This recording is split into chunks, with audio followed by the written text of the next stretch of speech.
We have Sushil Modi of the Bharatiya Janata Party, BJP MP and former Deputy Chief Minister of Bihar with us. Modi ji, इस समय Congress party ये कह रही है कि यह विपक्ष को चुप कराने की पूरी साजिश है। साम दाम दंड भेद हर चीज का इस्तेमाल कर रही है नरेंद्र मोदी सरकार। देखिए, कोर्ट का फैसला है। क्या वो कोर्ट पर संदेह पैदा कर रहे हैं? उनको संदेह है कोर्ट पर? क्या वो ये करें कि कोर्ट भी साजिश का हिस्सा है? इशारा तो कुछ इसी तरफ है। इशारा तो कुछ इसी तरफ है। देखिए, इनको न तो न्यायपालिका पर भरोसा है, न इलेक्शन कमीशन पर भरोसा है, न मीडिया पर भरोसा है। चुनाव हार जाएंगे, नागालैंड में एक भी सीट नहीं जीतेंगे तो कहेंगे कि ईवीएम में गड़बड़ी है, इलेक्शन कमीशन पर आरोप लगा देंगे। अगर कोई जजमेंट इनके फेवर में नहीं आया तो कहेंगे कि न्यायपालिका जो है ये मिली हुई है। तो ये क्या डेमोक्रेसी ऐसे चलती है? ये कोर्ट का फैसला है, ये कोर्ट ने फैसला दिया है और कोर्ट के फैसले पर आप अंगुली उठा रहे तो आपको हायर कोर्ट में जाने का अधिकार है ना। मोदी जी, दो सवाल। पहला सवाल, कोर्ट का फैसला है, बिल्कुल सही बोला आपने, पर ये स्पीकर का भी तो फैसला है सर। और क्यों है स्पीकर का फैसला? क्योंकि एक दुविधा क्रिएट हो गई थी।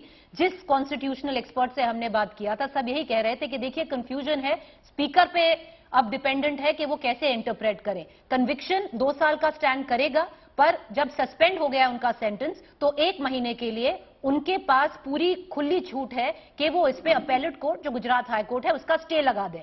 तो कोर्ट ने जो किया तो किया। अब कांग्रेस पार्टी और अपोजिशन कह रही है कि जो स्पीकर हैं वो भी पार्टिजान हो गए हैं इसमें। देखिए, उनके निगाह में तो सब पार्टीजन है। राहुल गांधी को छोड़ के everybody is partisan in this country according to Congress party.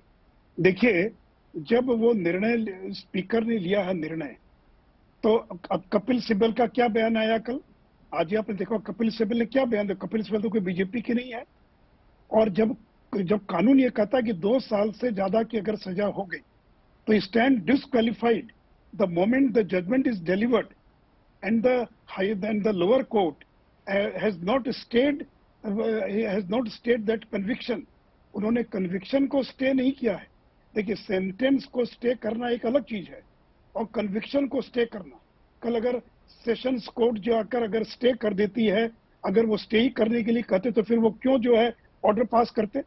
तो देखिए, कानून का मैं कोई जानकार नहीं, लेकिन अखबारों के अंदर दर्जनों लोगों के एक्सपर्ट ओपिनियन आए हैं जी। और मोदी जी, बस दूसरा सवाल अब करूंगी। चलिए, आप कह रहे हैं पर कपिल सिब्बल बीजेपी की नहीं है, पर एसपी से राज्यसभा में है, पर वो बात अलग है।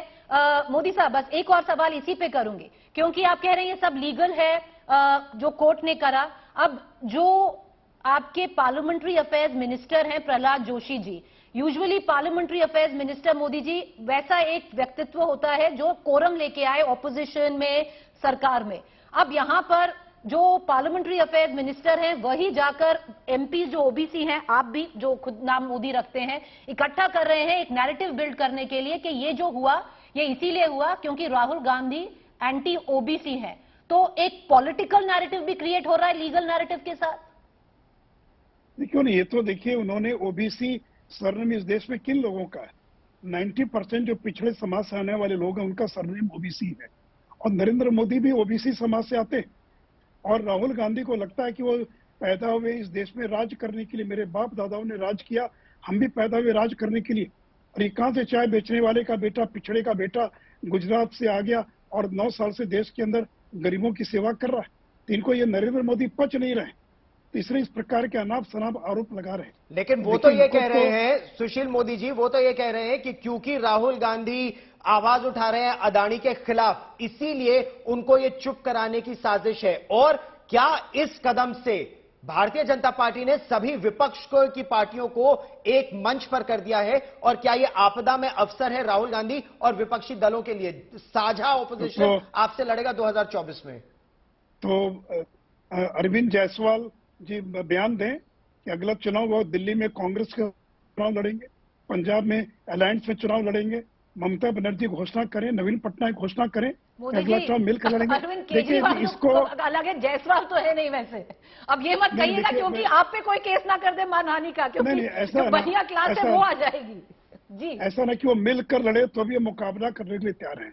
हमको कोई डर नहीं है। सारा विपक्ष अगर एक हो जाए तो भी नरेंद्र मोदी और भारतीय जनता पार्टी इन सारे लोगों का मुकाबला करने के लिए तैयार है।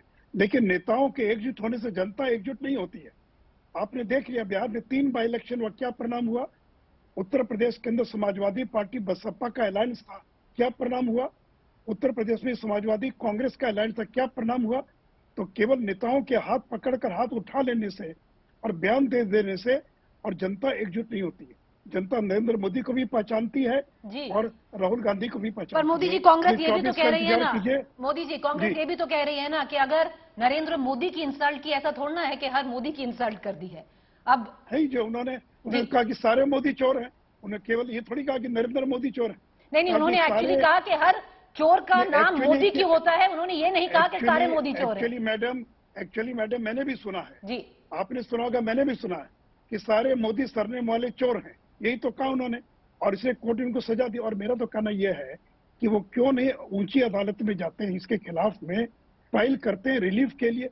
हो सकता है कल कोर्ट रिवर्ट कर दे, लेकिन आपको सेशंस कोर्ट में जाना पड़ेगा ना, क्योंकि आज का कानून तो यह कहता है कि जिस दिन आपको सजा हो जाएगी उस दिन आप डिस्क्वालीफाई हो जाएंगे। आखिर लालू यादव, जयललिता, सैकड़ों लोग हैं जो डिस्क्वालीफाई हो चुके हैं। तो आप जाइए सेशंस कोर्ट में अपील कीजिए,